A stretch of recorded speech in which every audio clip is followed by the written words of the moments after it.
ya vamos a meternos con estos conceptos de inmunología que necesito que domines o que pseudo domines. ¿Por qué lo digo así? Con la sencilla razón de que mucha o gran parte de estos lo vamos a ir perfeccionando conforme vayamos avanzando.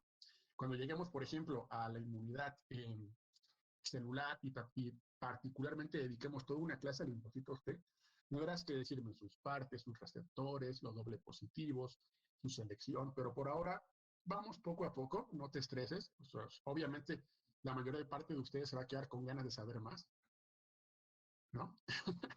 Pero no te preocupes, en el camino iremos tocándolo, pero sí hay unos conceptos que si arrancamos bien con ellos, lo más te va a ser más fácil. Entonces, vamos a arrancarnos de una vez. Ok. Una vez vencida la barrera del apartado histórico de la inmunología, nos pasamos con conceptos básicos. Hay una serie de conceptos que sencillamente por ser médico tienes que dominar al 100%. Ya el perfeccionamiento de los mismos te dará las herramientas para dilucidar algunas enfermedades de origen autoinmune o algunas inmunosupresiones, pero en realidad hay un par de conceptos que, bueno, te lo sabes o te lo sabes, así de sencillo. ¿Cuáles son estos conceptos con los que podemos arrancar y que quiero que tengas bien entendidos? La cuarteta ganadora: antígeno, anticuerpo, inmunógeno y apteno. Esas cuatro te las tienes que saber como el yo pecador. Si alguien se la sabe, ¿no? Yo no me la sé. Bueno, la tienes que saber muy chido. Ajá. Antígeno, anticuerpo, inmunógeno y apteno son los conceptos fundamentales en los cuales se basa gran parte del comportamiento y del direccionamiento de la respuesta inmunitaria. Entonces vamos a dilucidar uno por uno.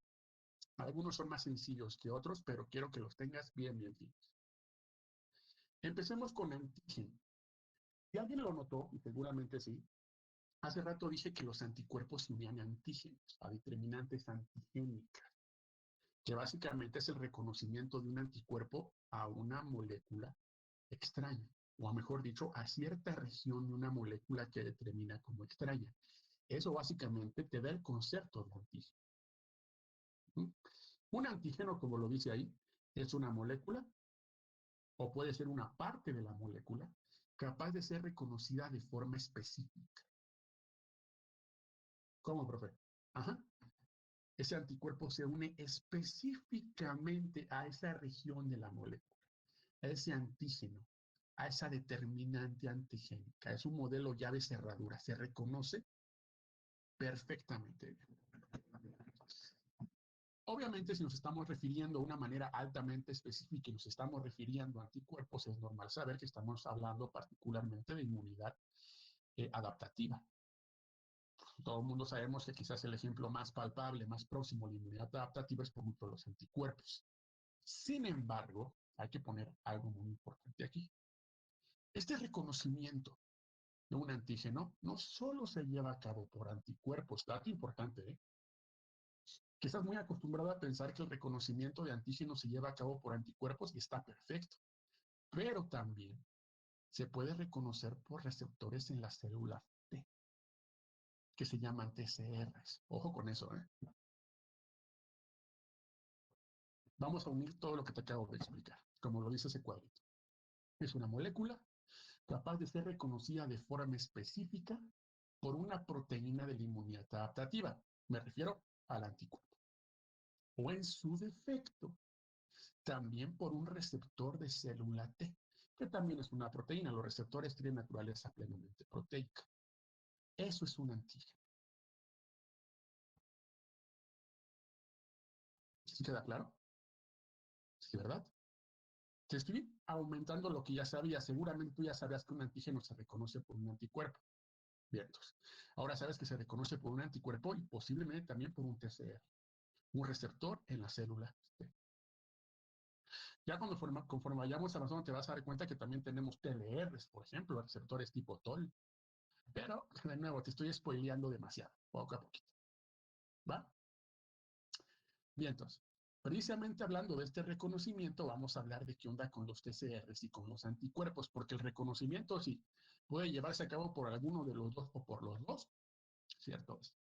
Aunque cada uno tiene predilección por la molécula que va a reconocer. por la molécula antigénica. Vamos a ver eso. Hablemos primero de los TCR, los receptores ubicados en las células T. Dato importante. Un TCR es muy restrictivo. Bueno, es altamente restrictivo.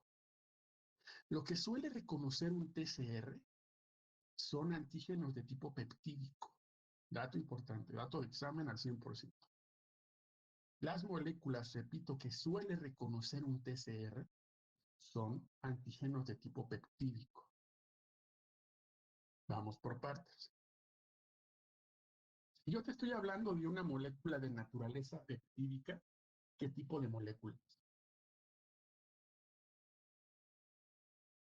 es? Son péptidos o proteínas, ¿no? Exacto. Ergo, el TCR reconoce proteínas. Ah.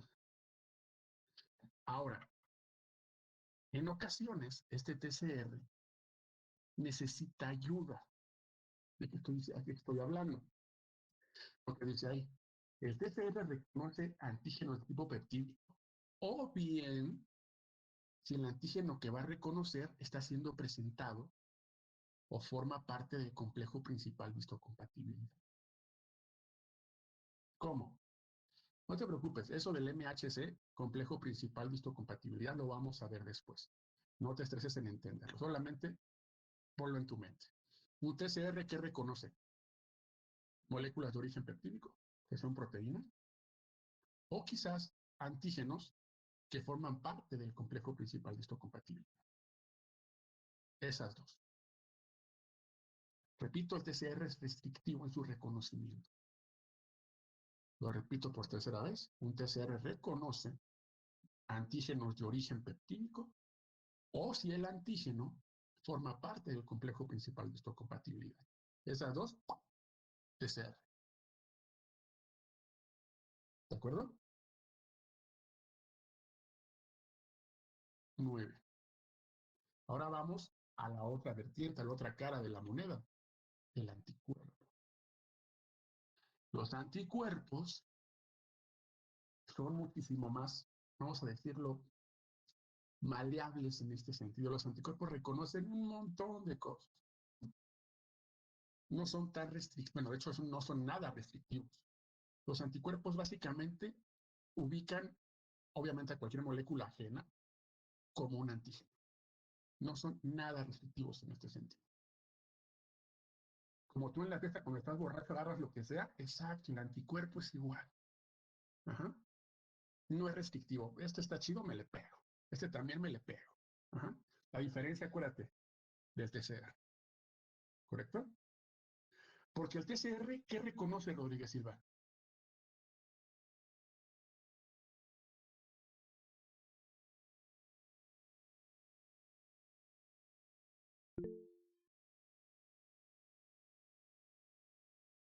A ver, bueno, en lo que soluciona estos problemas de audio, Mariana, ¿qué reconoce el TCR? Moléculas peptídicas Nada más. y otras que sean presentadas por el complejo principal de histocompatibilidad. El complejo principal de histocompatibilidad, es correcto. Y aún le digan complejo mayor de histocompatibilidad, eso no existe, es una mala traducción. Es complejo principal de histocompatibilidad. ¿Va? Repito, no te estreses, eso lo vamos a ver chidísimo después. Tiene su chiste el complejo principal. Ahora bien, si te estoy diciendo que los anticuerpos son muchísimo más capaces de reconocer un número muy amplio de moléculas, ¿de qué estoy hablando? Bueno, los anticuerpos, a diferencia de los TCRs, reconocen particularmente dos grupos, metabolitos y macromoléculas. Anótalo. Los anticuerpos reconocen, sí, un número bastante amplio de moléculas, pero que se clasifican en dos grupos, metabolitos y macromoléculas. Ok. ¿Qué clase de metabolitos reconoce un anticuerpo, profe? Hormonas, lípidos, azúcares también, por ejemplo. Esos son metabolitos.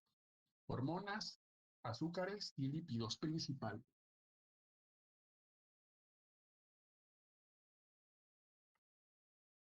Pregunta express, ¿por qué las hormonas, por qué los lípidos y por qué los azúcares se consideran metabolitos?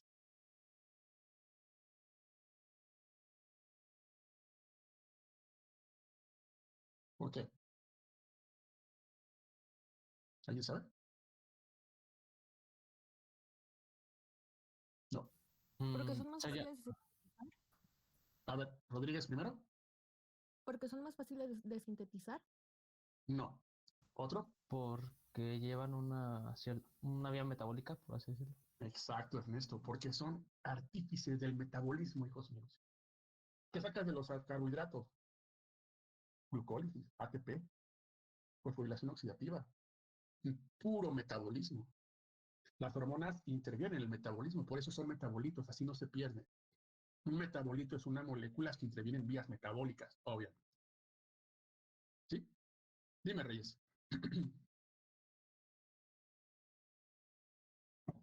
¿Reyes? ¿Estás ahí? Bueno, Reyes se desmayó de la emoción. Obviamente, conocer esto emociona a cualquiera, ¿no? Y luego tenemos el otro grupo que se llaman las macromoléculas. En este caso, los anticuerpos también reconocen macromoléculas como cuáles: fosfolípidos, por ejemplo, carbohidratos complejos, por ejemplo, ácidos nucleicos también, y proteínas. Va de nuevo. Las macromoléculas son carbohidratos complejos, proteínas,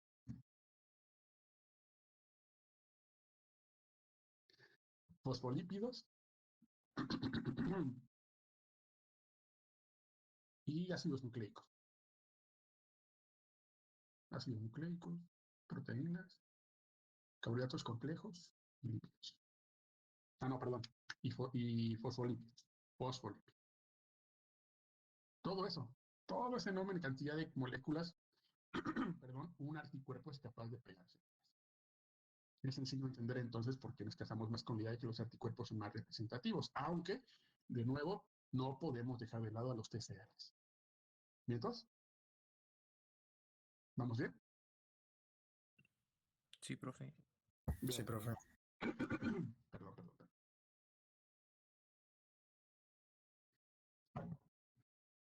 Aquí viene lo interesante del asunto. Muchas veces, en ocasiones, suele usarse con la idea de que los antígenos, al ser reconocidos por el sistema inmune, lo activa, lo despierta. A veces la definición se presta a eso. Tú dices, ok, un antígeno está siendo reconocido por el sistema inmune, ya sea por un TCR o por un anticuerpo. Va a despertar la respuesta inmune, va a activar la respuesta inmune. ¿Cierto o falso? Álzate. ¿Cómo? No, bueno, olvídala. Ajá. Ay, Entonces, perdón. Es que se trabó. adiós para siempre. Ajá. Entonces, les decía, un antígeno es reconocido por la respuesta inmune, lo acabamos de decir, ya sea por un TCR o ya sea por un anticuerpo. Nuestra mente nos juega juegos misteriosos. Y tú piensas, no, pues entonces va a activar la respuesta inmune. Falso. Porque los antígenos, no por ser reconocidos, la activan, ojo ahí, ¿eh? Porque aquí nos vamos a casar con otro concepto. Si el antígeno posee inmunogenicidad. ¿Quieres entenderle? Vamos a entenderle este show. Ok, la pregunta del millón, o mejor dicho, la aseveración del millón. Solo algunos antígenos son capaces de activar la respuesta inmunitaria. ¿Cierto o falso? Te acabo de decir que es absolutamente cierto. De hecho, digamos que la gran mayoría lo pueden activar, pero hay unas excepciones que no los activan y siguen siendo antígenos. Ahora te explico eso. Sí, la respuesta es sí. Mi antígeno activa la respuesta inmune. Bueno, entonces tu antígeno es inmunógeno. Tienes un antígeno inmunogénico. Dato importante, ¿eh? Repito, un antígeno que es capaz de activar la respuesta inmune es un antígeno inmunogénico.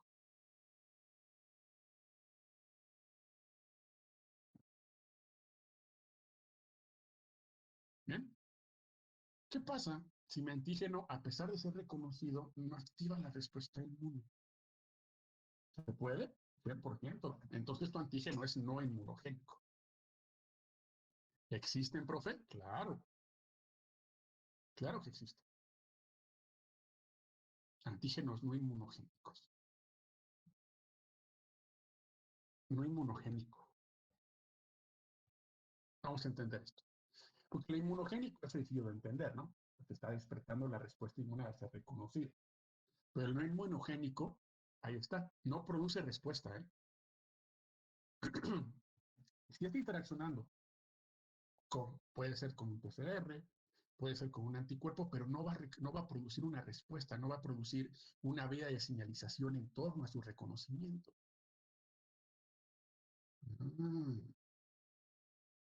Ese antígeno no inmunogénico se llama apteno. Dato importante, concepto fundamental. Ese antígeno que no es inmunogénico se llama apteno. Ahí está.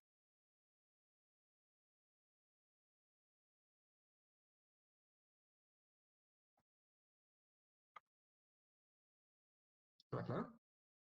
¿Es un apteno? Un antígeno no inmunogénico. No inmunogénico. No se vayan a confundir. ¿Está siendo reconocido por la respuesta inmunitaria? Sí, posiblemente. ¿Se le pegó un TCR? ¿Se le pegó un anticuerpo? Sí, pero no está produciendo respuesta. Solo se reconoció ya. Si no es inmunogénico, si no produce una respuesta, eso es un apteno. Un antígeno no inmunogénico. Entonces, no hay manera posible que ese apteno respueste a la respuesta inmunitaria. De aquí viene el truco. Ya hay. Y de hecho se usan, pero déjame explicar. Ojo, ese apteno, si está solito, no produce respuesta. Importante, ¿eh? Si está solito, no produce respuesta, pero si es reconocido por el sistema inmune, vale, es antigénico.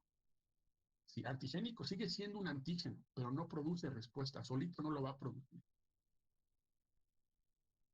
¿Y hay manera de hacer que la produzca, profe? Sí. La única manera, escúchame, pregunta de examen. La única manera en que tu apteno se puede volver inmunogénico, en que puedes hacer que exista una respuesta en contra de ese apteno, es si lo acoplas a otra molécula. ¿Cómo? Ajá. Si tu apteno lo pegas a otra molécula, generalmente más compleja y más pesada, tu apteno se volvió inmunogénico. Tu apteno empieza a despertar la respuesta. Pongámoslo en palabras sencillas. Si aumentas la complejidad del apteno pegándolo a otra molécula, tu apteno se vuelve inmunogénico. Si no tienes esa molécula pegada, no lo es. No hay, no existe respuesta. ¿Me van siguiendo? ¿Cree que me puede repetir eso, por favor? Es que se me trabó. No, entra en cierto, sí. Les decía, tu apteno solito es un antígeno, ¿sí o no, Reyes? Dime. Solito no. Bueno, es no inmunogénico. No es un antígeno solito. ¿Eso es lo que me está diciendo? No, sí es un antígeno, pero es un antígeno no inmunogénico. Exacto, querido. Se vuelve inmunogénico hasta que le pegas otra molécula. Esa otra molécula le da inmunogenicidad, le da complejidad. Un segundito, chicos, me están hablando antes. Ya me colgaron. Denme un minuto, Gracias. un minutito, no me tardo, no me extrañe.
Ya, perdón.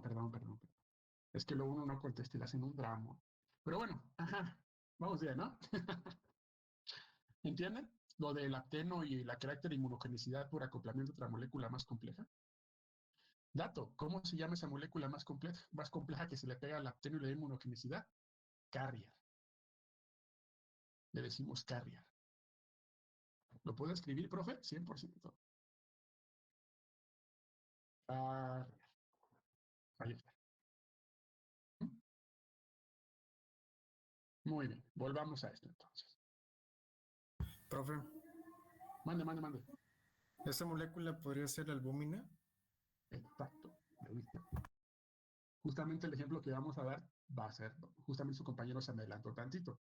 Obviamente, esto como que te confunde, pero vamos a dar un ejemplo para que veas que sí existen estas sustancias. Pregunta de examen, ¿me puedes dar un ejemplo de un apteno? Y tú dices, claro, este que está ahí. ¿Qué carajos es eso, profe? Se llama digoxina. La digoxina es un apteno. Digoxina. Es decir, un antígeno no inmunogénico, es un apteno. Por pura estructura más o menos sabes qué es, ¿no? ¿A qué carácter, a qué se le pega, a qué se le parece, a qué molécula se le parece? Esa estructura la has visto muchas veces en bioquímica, ¿qué es?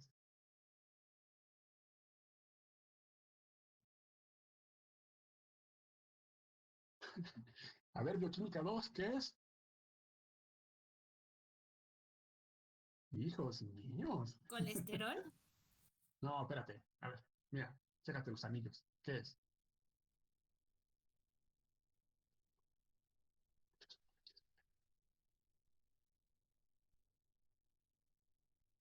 Es Exacto, glucosa. bien.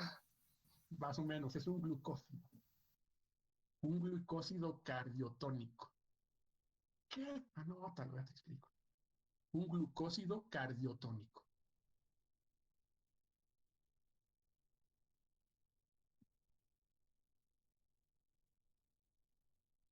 Carajo, ese es eso propio. De hecho, es una sustancia que se usa mucho para tratar arritmias. Si a alguien más o menos le suena, en farma, la digoxina se usa mucho para tratar arritmias.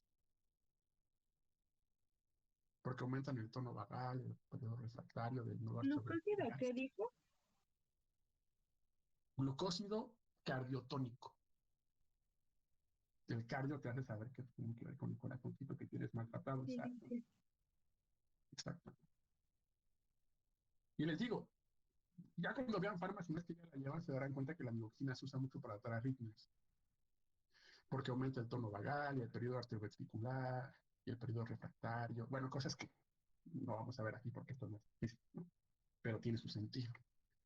O sea, ¿hace qué? ¿La digoxina es inmunogénica? No, es una bacteria. ¿Cómo la hacemos inmunogénica, profe? Pégale otra molécula más compleja, como dijo su compañero. Pégale albúmina sérica bovina, ASB. Albúmina, tú sabes que es una proteína grande, pesada y superabundante en fluidos sanguíneos. Pégale la digoxina albúmina, sérica bovina, tienes un apteno inmunogénico.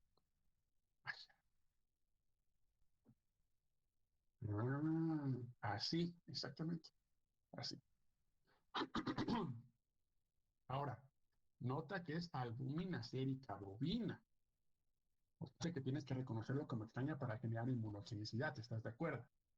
O sea, si te la inyectas tú, que no eres una vaca, pues obviamente vas a generar respuesta, ¿no? ¿Se entiende? ¿Podría repetir lo de la albúmina? Sí, la albúmina en este caso es la molécula que acoplada al apteno le da inmunogenicidad. Esas moléculas que se acoplan al apteno para dar inmunogenicidad, ¿cómo se llaman? Carrier. Carrier, exactamente. Carrier. En este caso, la albúmina es el carrier de la digoxina cuando genera inmunogenicidad o cuando desata inmunogenicidad. ¿Está de acuerdo? Está en corto, ¿no? Entonces, dime, Guillermo.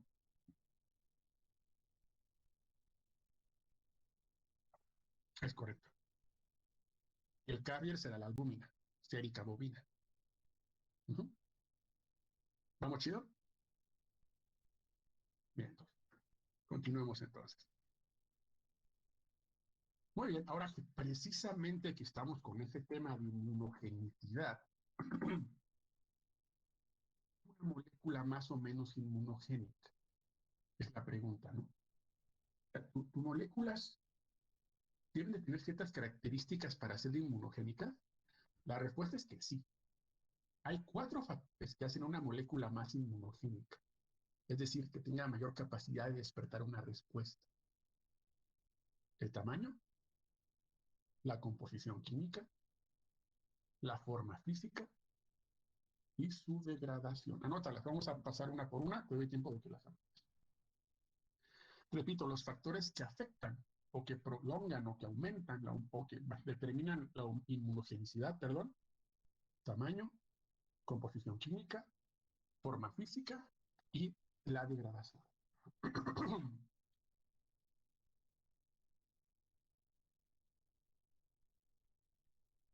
¿Correcto? Vamos uno por uno. El tamaño, y aquí el tamaño es importante. Vamos por partes, ¿ok? No es una regla, quiero que lo tengan en cuenta. No estoy diciendo esto se respeta porque se respeta, no, pero las tendencias nos dejan ver que regularmente las moléculas más grandes son más inmunogénicas.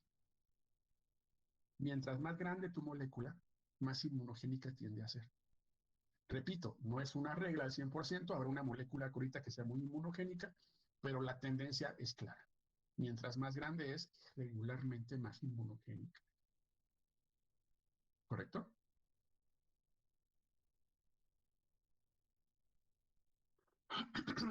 Composición química. Esto es sencillo. La composición química va unado a la complejidad. Si tu molécula tiene estructuras complejas, rebuscadas, tiene prolongaciones, tiene ramificaciones, demuestra entonces igual ser más inmunogénica. Mientras más compleja la composición química, más inmunogénico es la sustancia, o inmunogénica, perdón, es la sustancia. ¿Correcto? ¿No lo entiendes? No te preocupes, te explico. ¿Ok? En estos dos primeros factores te vas a dar cuenta del porqué, en el tamaño y en la complejidad química. Escucha, es sencillo de entender. Resulta, quiero que lo pienses, una molécula es muy grande y muy compleja. Eso involucra que tenga ¿qué? Tenga más determinantes antigénicas. Tiene más de dónde pegarse el anticuerpo. ¿Se entiende? Al ser más grande y más compleja, el anticuerpo le puede llegar por donde sea. Tiene más inmunogenicidad. Esa es la relación entre estos dos factores. ¿Correcto? Bien, entonces. Ahora bien, forma física. Esta es muy sencilla de entender. Hay 2 parámetros para entender cómo la forma física afecta directamente a la inmunogenicidad. Punto número 1. Los antígenos en forma de partículas, particulados, es la palabra que uso, son más inmunogénicos que los solubles. Ese es de ley, anótalo así como suena. Los antígenos particulados son más inmunogénicos que los solubles.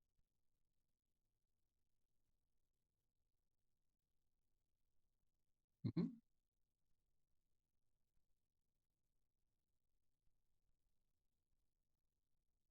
Número 2. Los antígenos desnaturalizados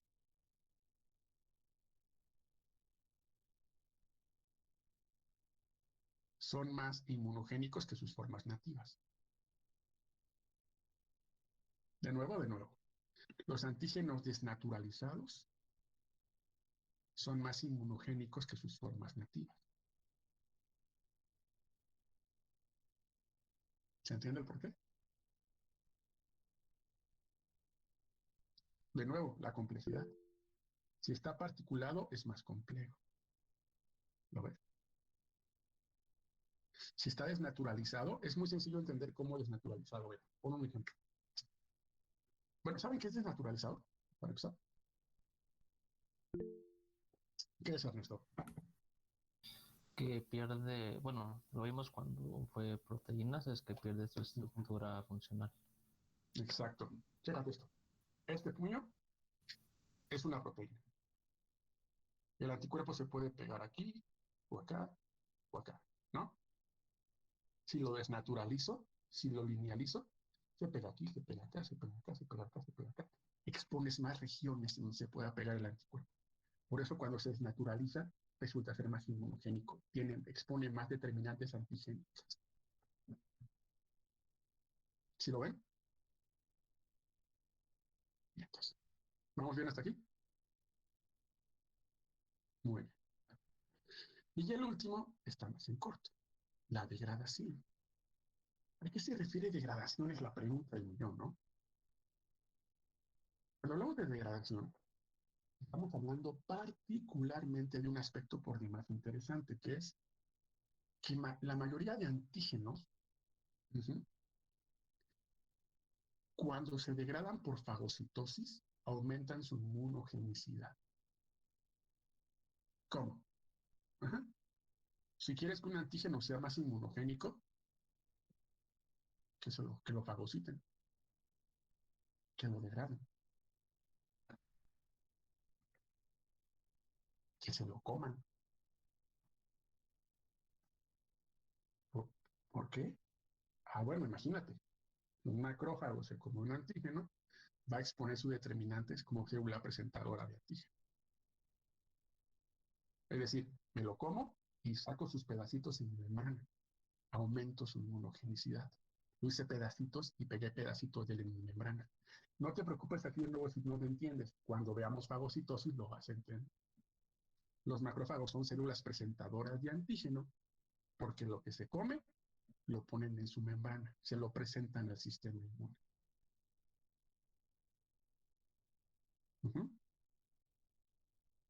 De ahí la mentada frase. De los fagocitos aprendí que cuando me como algo se lo presento a la familia. Exacto, igual, así, así. Así son las buenas costumbres. Ay, perdón, es un chiste. Ajá. Si te vas a comer algo, preséntatelo a la familia, porque lo comiste. Lo mismo en los fagocitos. ¿Ok? ¿Queda claro lo de la degradación? Si es fagocitado, se vuelve más inmunógeno.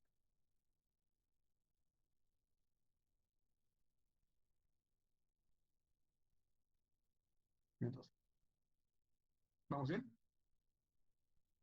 No se me cansen, unos 30 minutitos más y vamos a cerrar. ¿Se va? Continuamos entonces. Ahora,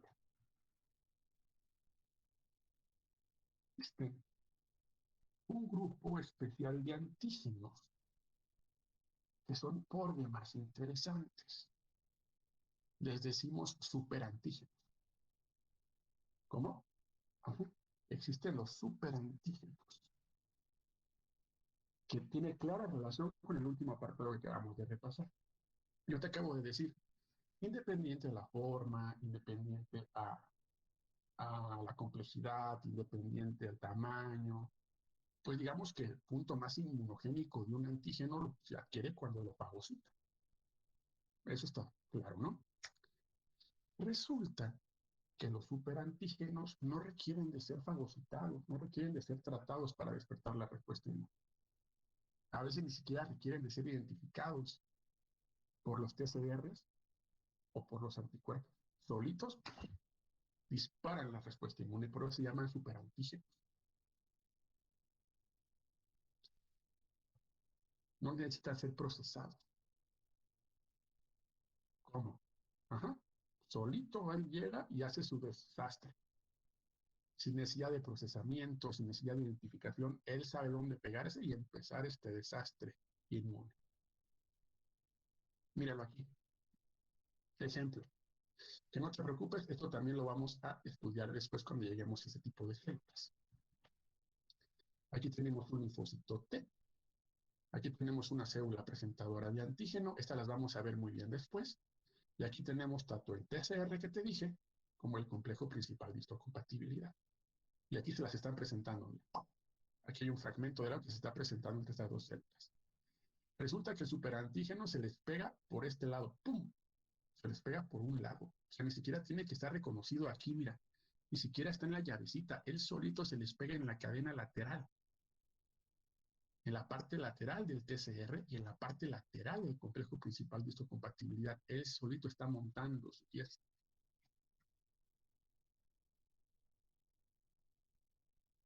¿Cómo? Aquí viene la pregunta del examen. ¿En dónde suelen pegarse los superantígenos? En la cadena lateral del TCR y del complejo principal de histocompatibilidad. Ojo, no en la hendidura, por un lado. Ahí se pega. Y de nuevo aquí empiezan a hacer su fiesta, ¿verdad? Te digo qué efecto es el resultado de su fiesta.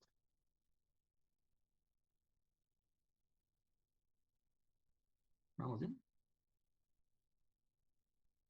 Esta región donde están pegando, lateralmente hablando, tanto el TCR como el complejo principal de histocompatibilidad, resultan ser polimórficas. Eso no te lo voy a decir, eso lo vemos cuando lleguemos a receptores.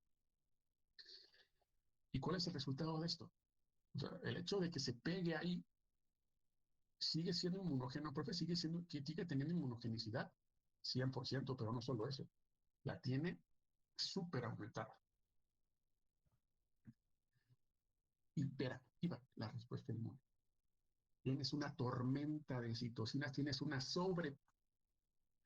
sobreestimulación de la respuesta inmune, una sobreactivación de la respuesta inmune. Eso hacen los superantígenos, sobreactivar, superactivar a la respuesta inmune. Mande.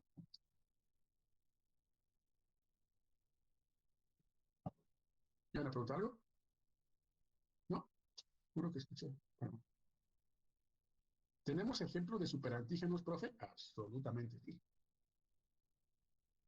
Las endotoxinas de estafilococos, las toxinas de choque tóxico, las endotoxinas pirógenas, el síndrome clínico similar al choque séptico, también conocido como TSSP, anótalas con calma, no te preocupes, son ejemplos de superantígenos.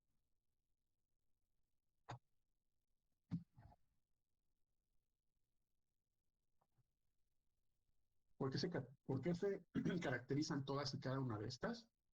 Sí, todas generan una sobreactivación del sistema inmune.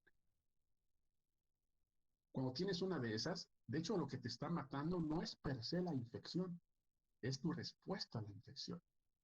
Es esta sobreactivación de la respuesta inmune, es esta tormenta de citocina. Oh. Endotoxina de estafilococos, anótalas. Toxinas de choque tóxico. Endotoxinas pirógenas. O el síndrome clínico similar al choque séptico. Ese lo vamos a ver en el tercer parcial. No hay. Bien. Recuérdalo, por favor, ¿cuál es la característica principal de esto? La sobre o superactivación de la respuesta inmune. Eso hacen los superantígenos. Te superactiva, secretas demasiadas citocinas. Algo, por ejemplo, muy similar a lo que pasaba con el COVID. Exacto. El virus realmente no era el que te mataba, te matabas tú. Había una tormenta de citocinas. Y la tormenta de citocinas aunadas al daño en el tejido pulmonar y la baja oxigenación, pues era lo que generalmente complicaba estos casos.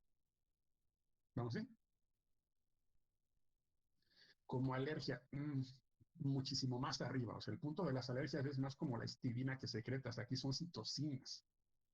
Aquí hay una inflamación prolongada en tu cuerpo y eso pues, obviamente no.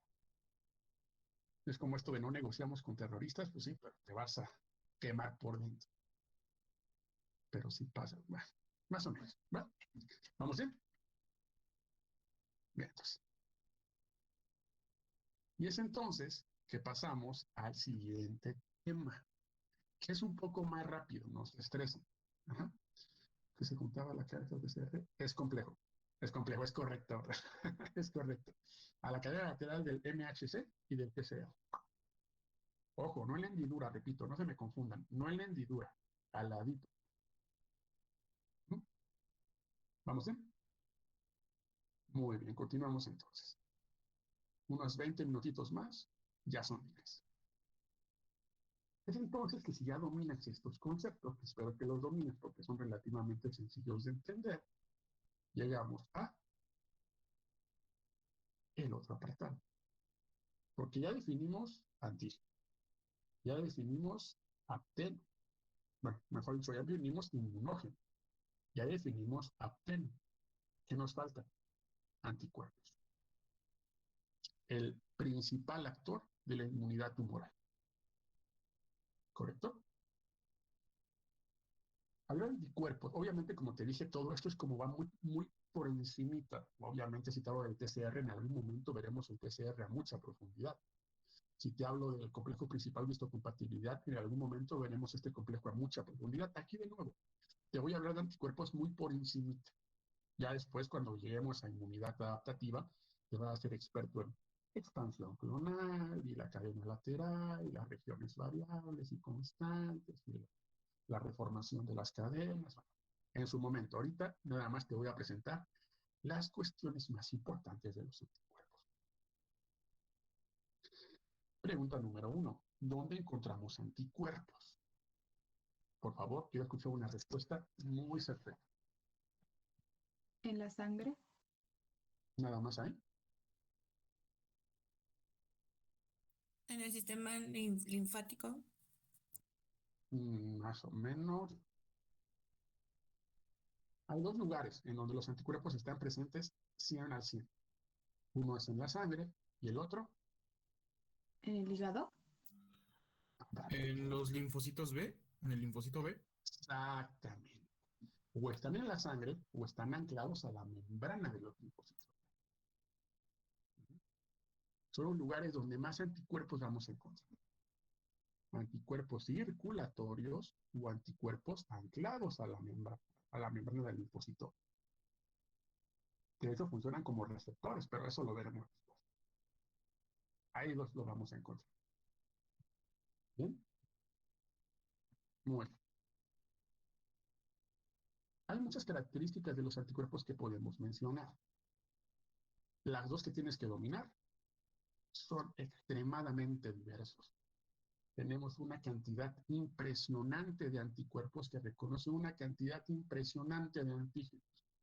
Son muy diversos, pero esta diversidad no está casada con el hecho de que sean inespecíficos, al contrario, son muy diversos y son extremadamente específicos. Todo el mundo sabemos este modelo de la llave y la cerradura.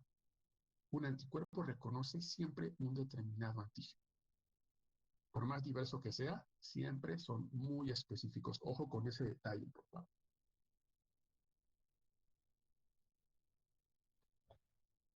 Ahí lo tienes.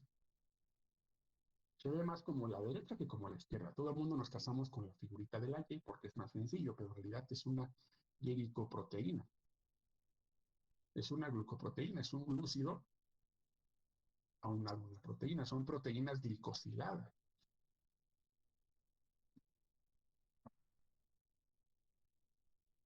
Mariana, ¿qué tipo de enlace glucotídico tiene un anticuerpo? Un N-glucos. No. Sí. Muy bien, Mariana, aprendiste muy bien. Exacto. Ajá. Son glucoproteínas, son proteínas unidas a glúcidos a través de un enlace N-glucosídico. O proteínas glicosiladas, como le quiera decir, son sinónimos, perfecto. Vamos a empezar a desmarañar sus estructuras, de lo más simple a lo más complejo. Todo el mundo sabemos que las patitas de arriba son las cadenas ligeras. Ahí se llama. Esta forma, la cabecita de la Y, son las cadenas ligeras. Y esta parte que une a las cabecitas, esta parte que está aquí, todo el mundo sabemos que se llaman las cadenas pesadas. Es, digamos, la generalización más grande de las partes de un anticuerpo. Las cadenas ligeras y las cadenas pesadas. ¿Correcto? Muy bien. ¿Qué más podemos decir de los anticuerpos aparte de lo que te estoy platicando? Pues podemos decir muchas cosas. Una de las más importantes es que son bastante pesadas a nivel molecular. Entre 150.000 y 190.000 kilodaltons. Son muy pesadas. Repito, el peso molecular de un anticuerpo oscila entre los 150.000 y los 190.000 kilodaltons.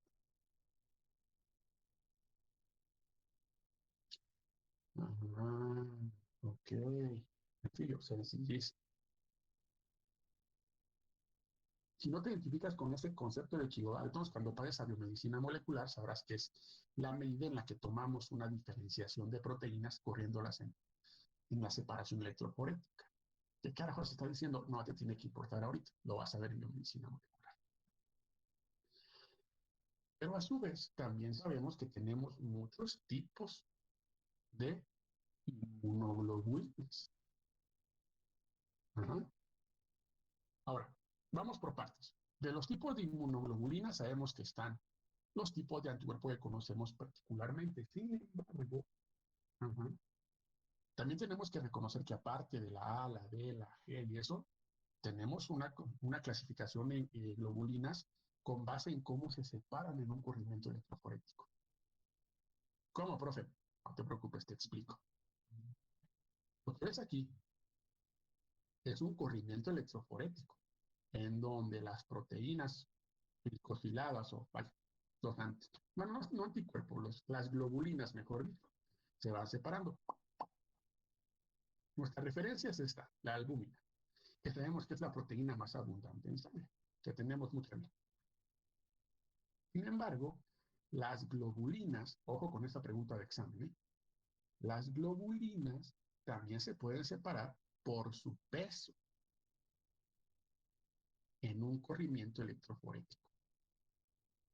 Entonces, a la pregunta expresa, en un corrimiento electroforético, ¿cuántos tipos de globulinas tenemos?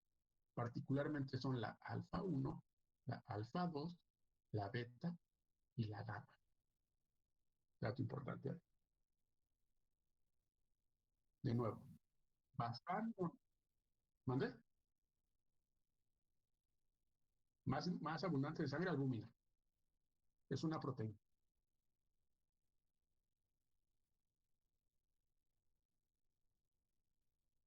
Las globulinas se pueden separar por su peso en un corrimiento electroforético. Si yo te pregunto en el examen, basándonos en el corrimiento electroforético, ¿cuántos tipos de inmunoglobulinas tenemos? Tú pones la alfa 1, la alfa 2, la beta y la gamma. ¿Un qué, perdón? Es que no entiendo la primera palabra. ¿Cuál? O sea, lo que acaba de decir, corrimiento electroforético. corrimiento, ok, gracias. Para los cuates, separarlas por peso de acuerdo a cargas. Eso es corrimiento electroforético. Separarlas por peso de acuerdo a cargas. Alfa 1, alfa 2, beta y gamma. De esas, ¿cuáles son las inmunoglobulinas?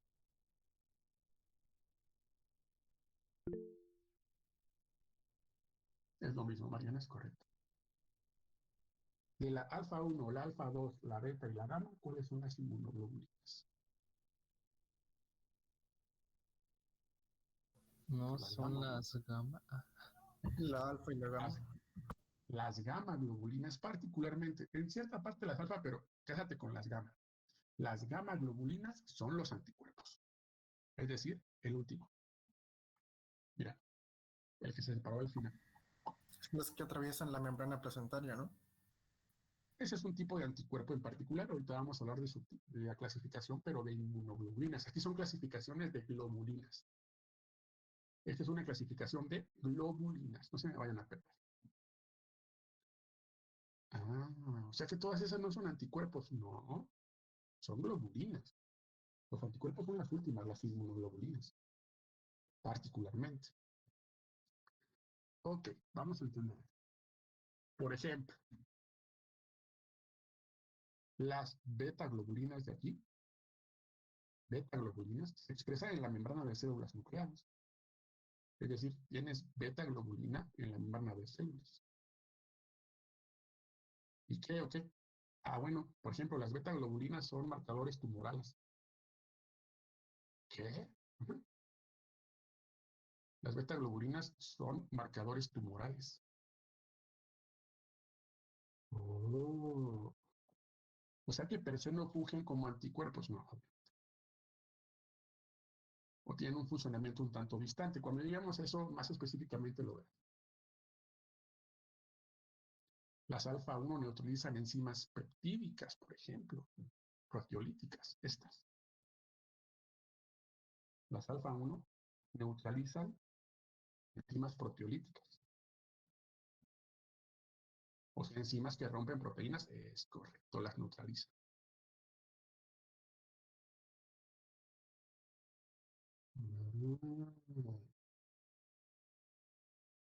Las alfa-2, profe, las alfa-2 fijan hierro a la hemoglobina. Las alfa-2 fijan el hierro a la hemoglobina.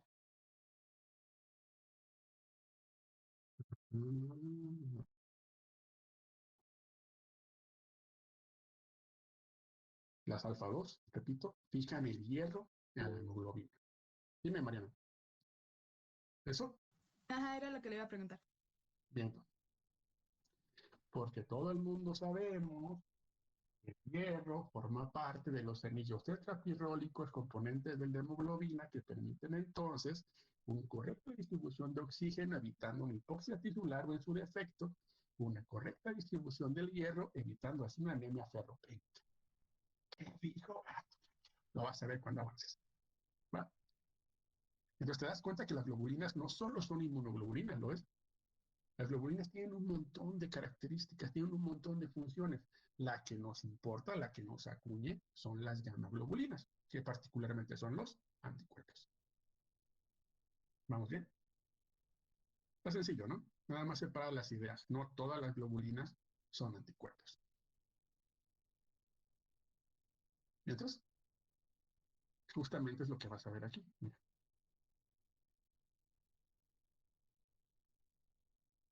Señora, aguanta. Era aquí. No quedes como Shaido. No quedes confundido. Uh-huh. ¿Los anticuerpos son inmunoglobulinas? Sí, obvio. Las inmunoglobulinas son igual a gamma globulinas. Eso hay que tenerlo bien claro. Repito, ¿los anticuerpos son inmunoglobulinas? Sí. ¿Todas las inmunoglobulinas son gamma globulinas? No, no. Estas de aquí, a pesar de que tienen funciones diferentes, pueden ser consideradas inmunoglobulinas porque pertenecen más o menos al peso, ¿lo ves? Pero ojo aquí, para que no te confundas, todavía lo vamos a ver más adelante. ¿Los anticuerpos son inmunoglobulinas? Sí. ¿Todas las inmunoglobulinas son gamma globulinas? No. Después vas a entenderlo, no te preocupes.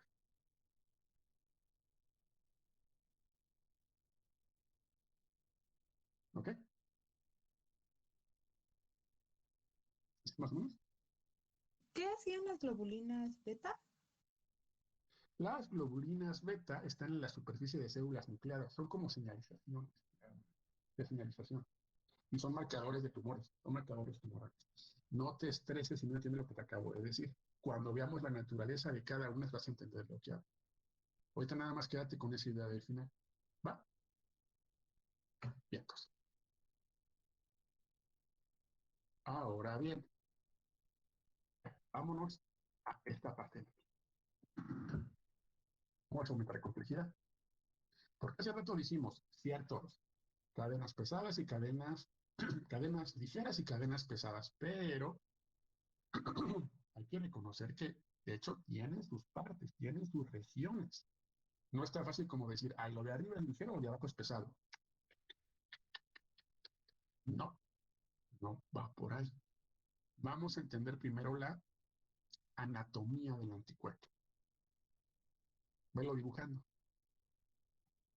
Esto de azul son las cadenas pesadas. Si te das cuenta, no solamente están por debajo, también forman parte de lo que vendrán a ser las cadenas ligeras. Ponle ahí, esta de aquí y esta de aquí son las cadenas pesadas.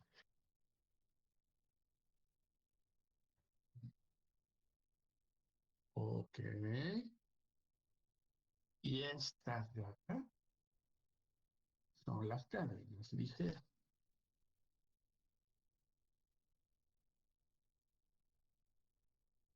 ¿Ok? Pones un colorcito si quieres o pones ahí bien escrito. Cadena pesada, cadena ligera. Ok, muy bien. Dato importante aquí que quiero que tengas en cuenta y es parte de la bioquímica del anticuerpo. Cuando lleguemos a ellos te va a servir mucho recordar esto. La parte alta, velo aquí, la parte que pertenece a la región que en teoría, bueno, no en teoría, interacciona con el antígeno, esta parte de acá, tiene un extremo amino libre. 1, 2. ¿Lo ves? Y aquí también hay, pero no los puse, ¿eh? Aquí y aquí también. La parte, repito, alta del anticuerpo, esta parte de aquí arriba, tiene extremos amino libres. ¿Por qué me debe interesarme eso? Tú te lo invento.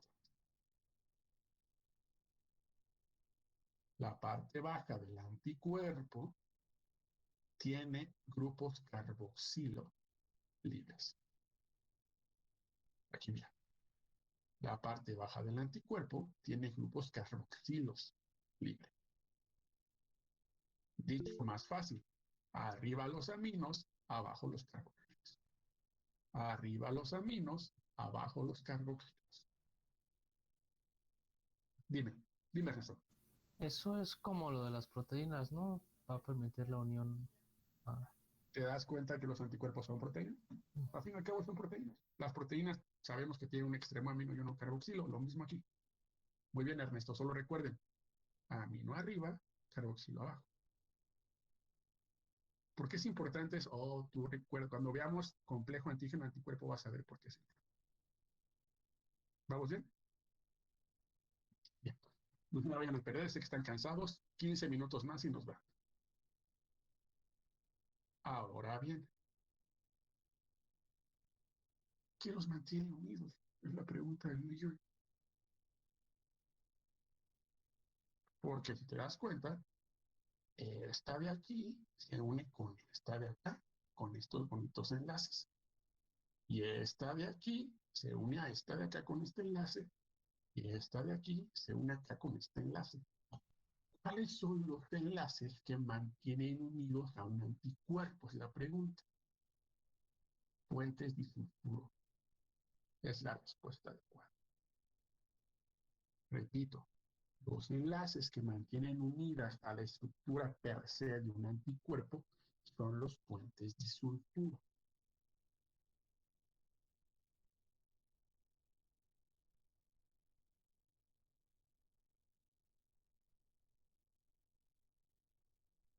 De nuevo, ¿cuáles son los enlaces que mantienen unidas a la estructura de un anticuerpo?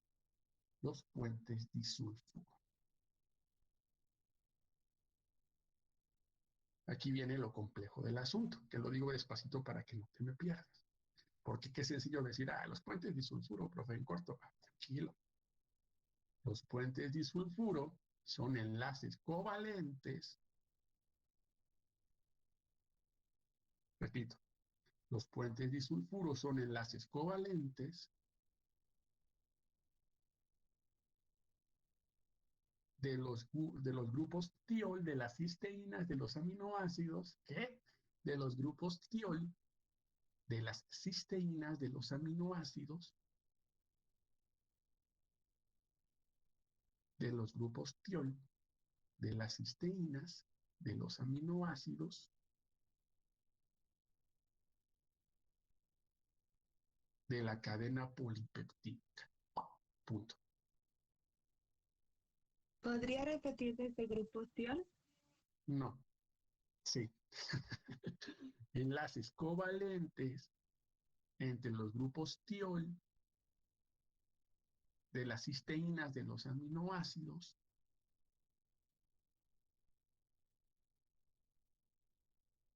de la cadena polipeptídica. Punto.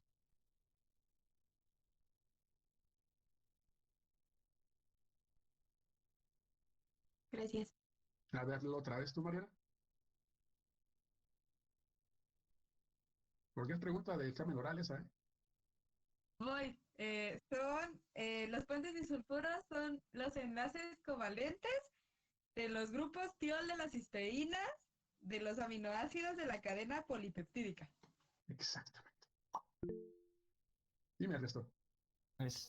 Bueno, en primer semestre la profesora me comentó que cuando se hacía el puente de sulfuro se daba una molécula que se llama cistina, bueno, sin la E, algo así. De hecho, las cisteínas son residuos de aminoácidos que permiten la formación de puentes de sulfuro.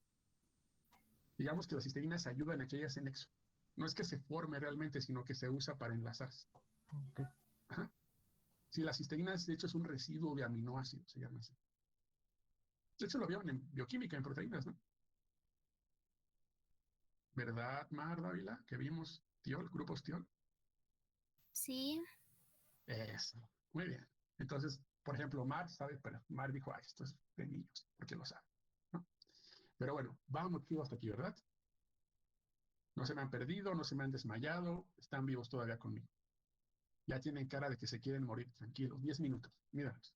10 minutos y se van a ver hexatlón. Vamos. Ok. De hecho, este ensamble entre cadenas ligeras y cadenas pesadas basados en puentes de sulfuro es fundamental y sí, que se lleva a cabo de manera correcta.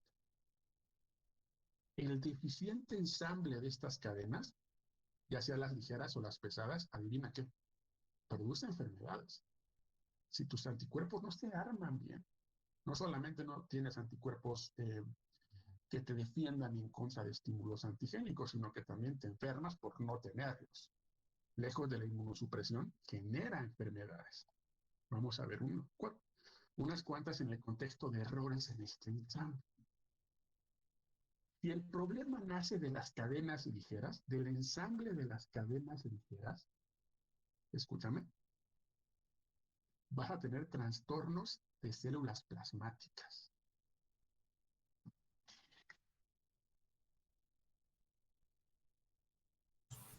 ¿Cómo, profe? Ajá. Si el problema nace del ensamble, a la alta o a la baja, a la alza o a la baja, eso no importa.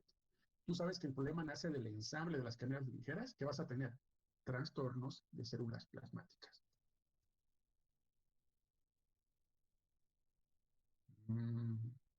¿Como cuáles, profe? Mieloma múltiple, por ejemplo. Amiloidosis, también. Cáncer de células plasmáticas también te puede dar. ¿Se puede? Sí. ¿Todo por qué? Entre algunos otros factores, obviamente genéticos, un mal ensamble de cadenas ligeras. ¿Cuáles sean los ejemplos, profe? Amiloidosis, mieloma múltiple, cáncer de células plasmáticas también. ¿Correcto? Y bien. Oiga, profe, y si mi trastorno, si mi problema nace de las cadenas pesadas, ¿qué me pasa? Ah, este es más sencillo. Tienes enfermedad de cadenas pesadas. Qué bonito ese nombre. Si tu problema nace de las cadenas pesadas, te da la enfermedad de cadenas pesadas.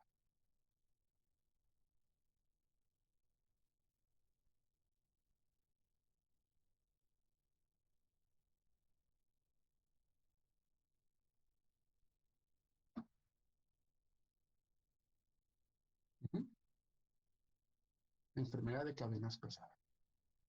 Y así me la voy a aprender, profe. Y uno está bien fácil, más.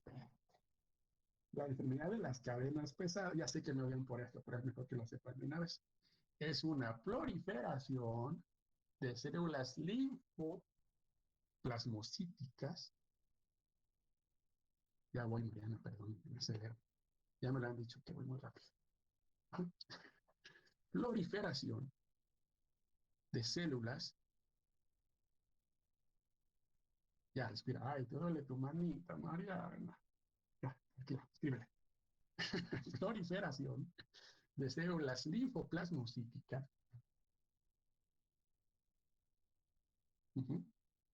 Ay, no sé si arreglar esto porque lo vamos a ver después. Bueno, sí, de carácter monoclonal.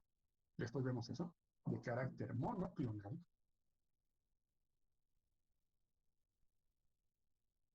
Que adivina qué pasa. ¿Qué se sintetiza mal? ¿Qué se sintetiza incompleto?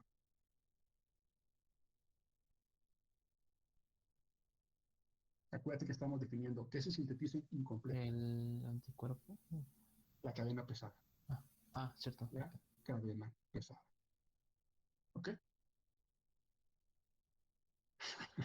Como siempre, Mariana, verte me trauma. Ay, soy un maldito. Yo sé que ya me lo han dicho. ¿Ok? Vamos, chido. Todavía siguen conmigo, no se han desmayado. Entonces, ya, ahorita vamos a ver el hexatlón y todo eso chido así. Bueno, en fin. Preguntas, ¿vamos bien? Ahí ya sé que cuando te concentras mucho se te calienta la cabeza. A mí también me pasa. Bad Bunny, ¿qué, Mariana? Aquí en esta clase no se menciona ese tipo de tipejos, por favor. O sea, hazme el favor. Justo cuando pensé que no había algo peor que el COVID, este desgraciado anuncia gira. Merecemos. No, si a alguien le gusta, no los critico, o sea, bueno, sí los critico, pero no quiero crear incertidumbre aquí, no quiero crear odio. ¿Vamos bien? Profe. Dayan, quiero que sepas que has lastimado mi corazón. Yo te empezaba con Mozart, Vivaldi, y ahora me dices que, bueno, ya no quiero. Ya me traumaste, Mariana, gracias. Continuamos, por favor. Ya, unas par de diapositivas más, chicos, y terminamos, lo prometo. Ok.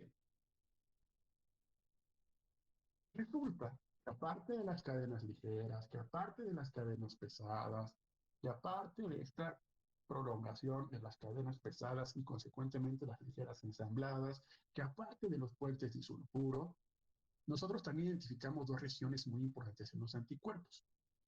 Ojo, la manera en que las identificamos es cortándolo. ¿Qué? Nosotros cortamos el anticuerpo con una enzima proteolítica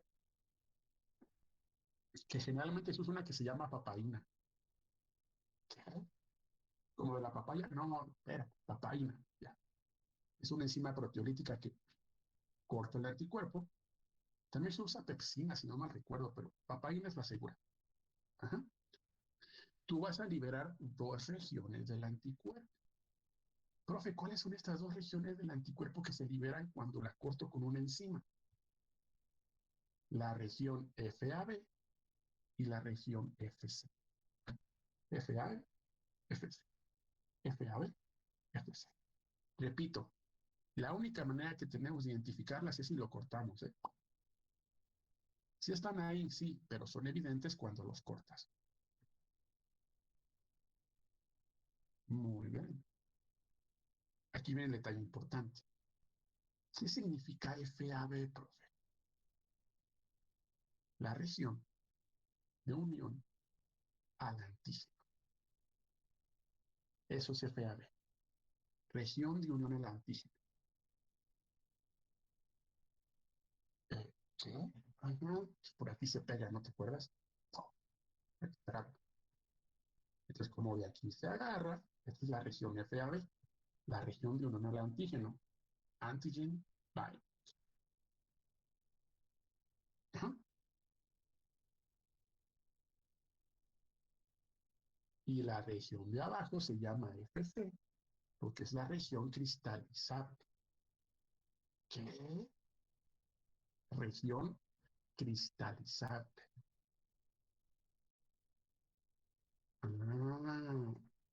O sea que se forma de cristales. No manches, no. No. Se llama cristalizable porque algo que se llama cristalografía de proteínas. Es una técnica para poderlas ver así en modelaje. No importa, lo verás después. Pero es la región cristalizable, FC, que es la de bajito. ¿Y entonces? Muy bien. 8 o 10 lo cerramos, ¿eh? Promesa. 8 o 10 lo cerramos. Ya, tranquilos todos. Muy bien, acuérdate, ¿cómo obtengo estas regiones? Cuando el anticuerpo es cortado por una enzima proteolítica, yo libero la región de unión del anticuerpo y la región cristalizada. Juego de niños. Aquí bien, aquí ya lo vamos a empezar a complicar un poquitito. Que de hecho no tanto. De hecho, esto te digo, es lo light, ya que empecemos a ver linfocitos B y expansión de anticuerpos y ese show, ya la cosa cambia, pero vamos por partes. Ahí está, mira. Tenemos, ya, aquí tenemos la FAB, la FC, la cadena pesada, la cadena ligera, ya se lo voy a platicar antes, el extremo aminoterminal, el extremo carboxilo. Esto de aquí arriba es extremadamente importante. Si te das cuenta, esto de aquí arriba es lo que se pega al antígeno. Región variable. Lo que hace que tus anticuerpos sean tan diversos es que tienen o existe una gran cantidad de regiones variables. Bueno, hay una región variable para cada tipo de anticuerpo, mejor dicho. Esto, que son las zonas de reconocimiento del antígeno, se denomina región variable. Esto cambia de acuerdo al antígeno. Esto no. La región constante no, por eso se llama región constante. Bueno, de nuevo, juego de niños que te acuerdes de eso. Se llama región variable porque cambia de acuerdo al antígeno, mientras que la región constante, no. ¿Ok? Muy bien. Aquí viene lo interesante del asunto. Y ya con esta diapositiva cerramos para que no digan que les miento. Esta región variable da origen a un concepto que se llama parátopo. Cuando yo, después que veamos anticuerpos, me refiero a los parátopos del anticuerpo, tú vas a decir, en la región variable. Los parátopos están en la región variable del anticuerpo. Anota eso. Los parátopos están en la región variable del anticuerpo. Ya. Míralo aquí. Parátopo, parátopo. Si te das cuenta, el parátopo se une a los antígenos. Aquí viene el truquito. Uno podrá pensar, ok, ya. El anticuerpo tiene parátopos en su región variable. Aquí viene el detalle. ¿Cuántos? Para el anticuerpo estándar, el que tiene forma de Y, la inmunoglobulina G, la gamma, tiene 2 parátopos. ¿Cómo, profe? Mira, aquí está la Y. 1, 2. Cada región de unión, 1, 2, es un parátopo. 2 parátopos. ¿Se entiende? Cuando tu anticuerpo reconoce un antígeno, lo hace con sus 2 parátopos. ¿Sí? 2 parátopos. ¿Qué dijo que eran los parátopos o esa cosa? Los parátopos se ubican en la región variable, que justamente es la que se une al antígeno. La cabecita de la región variable que se va a pegar al antígeno es un parátopo. Y un anticuerpo estándar, que es el más estudiado, obviamente, tiene 2 parátopos. 1, 2. Acuérdate de la Y.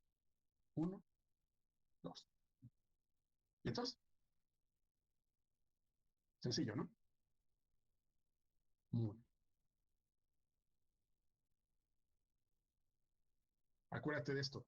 Los parátopos son la región, bueno, sí, los parátopos están en la región variable y reconocen al antígeno. La reacción antígeno-anticuerpo es gracias a los parátopos. O sea, gracias a la región variable, gracias a los parátopos, mi anticuerpo reconoce antígenos. Exacto. 2 parátopos, profe. Exacto. 1, 2. Ah, ok. Oiga, pero esto constante entonces no sirve de nada. Oh, sirve de mucho. ¿De qué sirve, profe?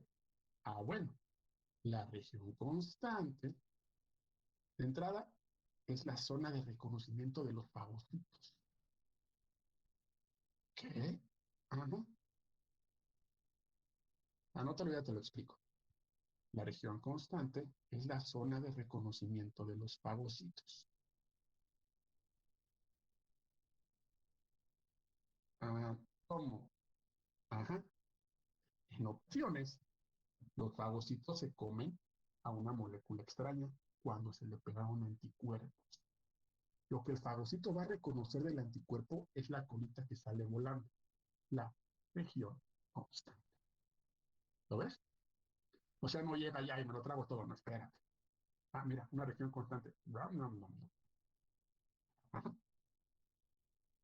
Repito, la región constante es el sitio de reconocimiento para los fagocitos.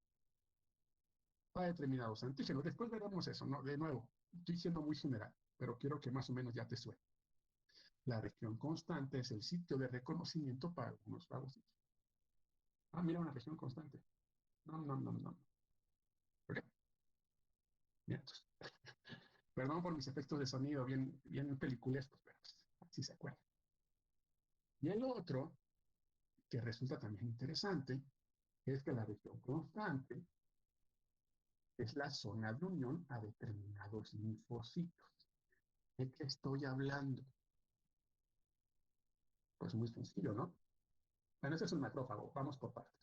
Mira, macrófago, mira, una región constante. Nam. Eso ya lo vimos, ¿no? Resulta que, oh sorpresa, las células B que tienen anticuerpos en su membrana, adivina de dónde es el anticuerpo, pues de la zona constante, para dejar expuesta la zona. Esto es la que mantiene el anticuerpo unido a la membrana del linfocito B. De aquí se pega, de la colita. Esto es muy importante para efectos de la liberación de anticuerpos cuando la célula se vuelve plasmática. Lo veremos cuando veamos linfocitos B. Y clave, súper clave, en los procesos de fagocitosis. ¿Qué reconoce? Porque no es de, ay, ya reconocí la reacción. No, reconoce ciertas moléculas, ciertos grupos funcionales, cierta estabilidad. Eso lo veremos después, pero ya como te está que el bueno, el fagocito entonces reconoce el antígeno a través del anticuerpo, tú dices, por la región constante. En corto.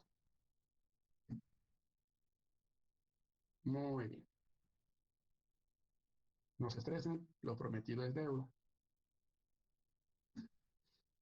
Uf, qué buena clase, ¿eh? Ok, ya, levantemos las manos hacia el Señor, nuestra misa ha terminado. Ajá. Pregunta, ya respiren. Obviamente esto, si ya lo habían visto antes, como que lo reafirmaron. Si apenas lo vieron, dense el tiempo de leerlo después. Es muy sencillo, es muy conceptual. Ahora, la pregunta del millón. Sé que ahorita apenas está muy fresco el conocimiento, pero ¿alguno tiene alguna pregunta? ¿Algo no les quedó claro?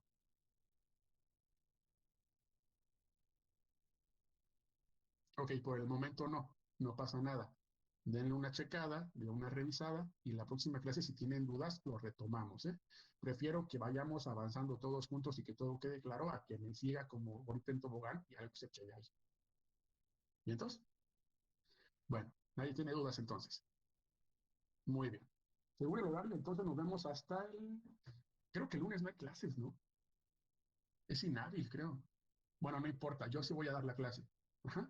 Entonces los espero. No se espanten. Entonces nos veríamos el martes, ¿no? ¿Cuándo nos vemos? A ver. Hasta el jueves, ya hasta el próximo jueves, no me jodan, nos falta un buen. Bueno, no importa. No me gusta este horario, está muy raro, pero en fin. Entonces, por favor, nada más les pido lo que le platicé a Marianita de inicio. Ya tengan sus equipos, anótenlos en el Classroom para que den el tema el día de mañana. Tienen bastante tiempo para prepararlo. Nada más va a pasar un equipo, yo creo, con un tema que voy a dar y continuamos con esto. Ojo, den una repasada porque en vista de que no nos vamos a ver el lunes, Adivina quién tiene examen oral el jueves. Ustedes, sí, ustedes. Una chicadita, una revisión y todo queda claro. Si no hay dudas, pase una bonita noche, cenan rico y andamos en contacto. Nos vemos, pásenlo chido. Descansen.